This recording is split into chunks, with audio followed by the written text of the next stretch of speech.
नमस्कार किसान भाई, किसान साथियों, आज हम बात करने वाले हैं कि धान की फसल अब कट चुकी है। तो जो धान के खेत में बचे हुए जो फसल अवशेष हैं, जिसको हम फाने भी बोलते हैं, तो उसको आप अपने खेत में फर्टिलाइजर के रूप में कैसे इस्तेमाल कर सकते हैं। तो आज हम इस वीडियो में इसी के ऊपर चर्चा करने वाले हैं।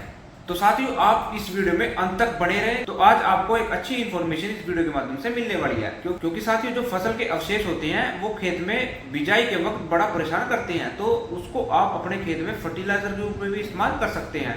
वो कैसे, आज मैं तरीका आपको वीडियो में आगे बताने वाला हूँ। तो चलिए किसान साथियों, जो भी साथी हमारे चैनल पर नए हैं, सबसे पहले जाकर के हमारे चैनल को सब्सक्राइब जरूर कर लें। तो चलिए किसान साथियों, वीडियो को शुरू करते हैं।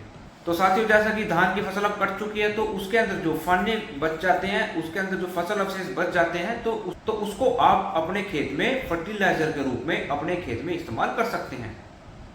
क्योंकि साथियों, जो फसल अवशेष होते हैं, जिसको हम फाने भी बोलते हैं, ये एक बहुत अच्छा सोर्स है फर्टिलाइजर का। लेकिन अपने कुछ किसान साथी करते क्या है, उनमें आग लगा देते हैं। तो किसान भाइयों, उसका आपको बहुत ज्यादा नुकसान अपने खेत में मिलता है। क्योंकि तो साथियों, जब खेत में आग लगाते हैं तो उसकी वजह से हमारी मिट्टी का जो टेम्परेचर है वो बिगड़ जाता है। तो साथियों, हो सके तो आप अपने खेत में आग ना लगा करके, जो मैं आगे आपको वीडियो में बताने जा रहा हूँ, उसको इस्तेमाल करते हैं। तो आपके खेत में जितने भी बचे हुए फसल अवशेष हैं, वो फर्टिलाइजर के रूप यानी कि खाद के रूप में आपके खेत में काम करने वाले हैं।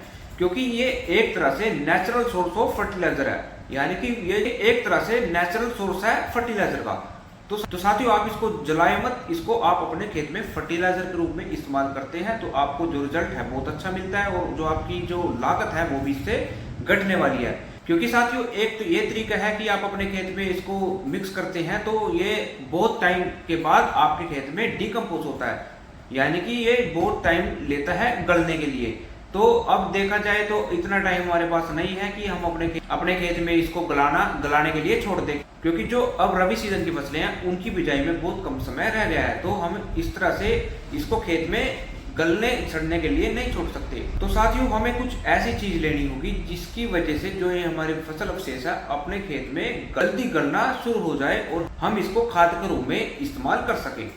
तो साथियों, इसके लिए आपको एक डीकम्पोजर आता है, वो लेना है। साथियों, डीकम्पोजर को आपने अपने खेत में अच्छे से स्प्रे पंप के साथ भी छिड़क सकते हैं, या फिर पानी भर के आप ऐसे भी छोड़ सकते हैं। जैसे खेत सूख गया तो उसमें प्लेवा करते हैं, तो प्लेवा करते वक्त भी आप अपने खेत में जो ये डीकम्पोजर है, इसको पानी के माध्यम से अपने खेत में छोड़ सकते हैं। तो साथियों, इससे होता क्या है, जो फसल अवशेष हैं ये जो डीकम्पोज होना शुरू हो जाते हैं, यानी कि ये गलना शुरू हो जाते हैं, और इसके बाद ये बिल्कुल मिट्टी में मिक्स हो जाएंगे।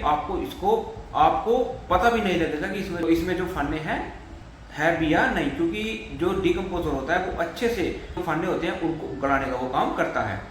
तो साथियों, इसको अपने खेत में जब आप इस्तेमाल करते हैं फर्टिलाइजर के रूप में, तो साथियों, ये अपने खेत में जो कार्बन होता है उसको भी बैलेंस करता है, और जो हमारे खेत में जो तत्व हैं उनको बढ़ाता है, और जो आपके खेत में नाइट्रोजन की जो कमी है उसको भी ये पूरा करता है। और इसमें जो फसल आप लगाएंगे तो उसमें जो नाइट्रोजन की जो कमी है आपको कम देखने को मिलेगी, क्योंकि जो इसमें नाइट्रोजन का जो सोर्स है बहुत ज्यादा बढ़ जाएगा।